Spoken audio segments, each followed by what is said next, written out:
بسم الله الرحمن الرحیم. ګرانو کتونکو لب خان شیرپوسټ تاسو په خدمت کې حاضر دی. کتونکو خبرې ترې کوو په پاکستان بچو تحریک باندې. نن لسمه ورځ ده او په پنجاب کې پاکستان بچو تحریک دغه قافله چې کومه ده د مولانا محمد سعد رضوي صاحب او ورسره د ډاکټر محمد شفیق صاحب په مشرۍ کې داخل شوې ده. ګرانو کتونکو په دې وخت کې سیاسي ګوندونه د حکومت په جوړولو، روانولو او د کرسۍ په ګټلو کې دي. قام په ځای پاتې دی. د قام دپاره دغه یوه ډله دې وخت کې په میدان کې ده. 10 ورځې وشوې دغه کارکنان خپل بچي پرېښي دي، ځان سره بیکونه او د خوراک څښاک سامان چڼې په دې ګزاره کوي. ځای په ځای روټۍ خو هم د تحریک له خوا میلاویږي، خو ضروري نه چې په روټۍ کې ټول شامل شي، په لکو خلکه دي. نو ډېر کارکنان په دې باندې ګزاره کوي، خو ډېر په پرامنه توګه باندې دغه لاریون پنجاب کې داخل شو، ټول سن نه تو راتو شو او تر دې وخته پورې د نقصان هیڅ قسمه خبره نه ده شوې چې کوم ځای ته رسي نو سرکاري خلکاران پې ګلونه شیندي. بیا په تاریخ کې په لومبني ځل ګرانو کتونکو چونکې د تحریک واضح سیاست دی، د الله په ځمکه د الله نظام او عوامو ته سهولت همدغه وی چې اسلام پاکستان عوام. څومره ټول پلازونه چې هغوی تیر شوي دي نو په ټول پلازو باندې د دغه ګاډو ټکسونه جمع کړي دي. داسې تر اوسه چا هم نه دي کړي. تاریخ روباسئ.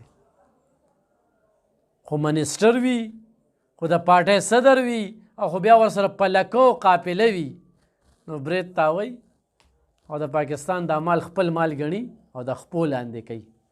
واحد دا ډله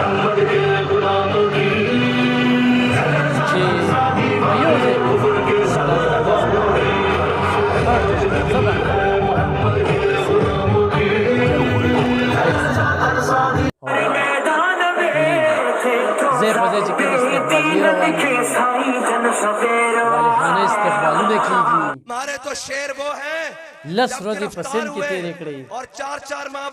نن چې زه ریکارډینګ کوم نو په پنجاب کې داخل شوي. اوس به د پنجاب نه تېرېږي او پنجاب نه چې کله اسلام آباد ته رانږدې شي نو بیا به د پښتونخوا قافله خو په شاملېږي. مقصد او مرام یې چې قوم تارزاني عالمي منډۍ د جرتېلو څخه هغه نرخ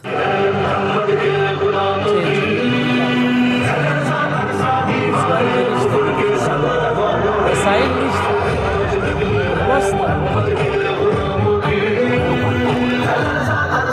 قوم قرباني ورکوي او بار بار قرباني ورکوي. خو سیاسي خلکو څه قرباني ورکړه، په خپلو مفاداتو باندې خو اخراجات کوي. نن خو موږ اعلی عدلیې ته وګورو نو صرف د دغه حکمرانانو د کیسونو نه هغوی نه وزګارېږي او د عامو خلکو کیسونه هغه په دغه عدالتونو کې پراته دي. نو هغوی د دې نظام چغه وښي چې غریب ته انصاف میلو شي. د غریب وورئ، غریب ته توجه کې، عام او خاص پکې مه کوئ.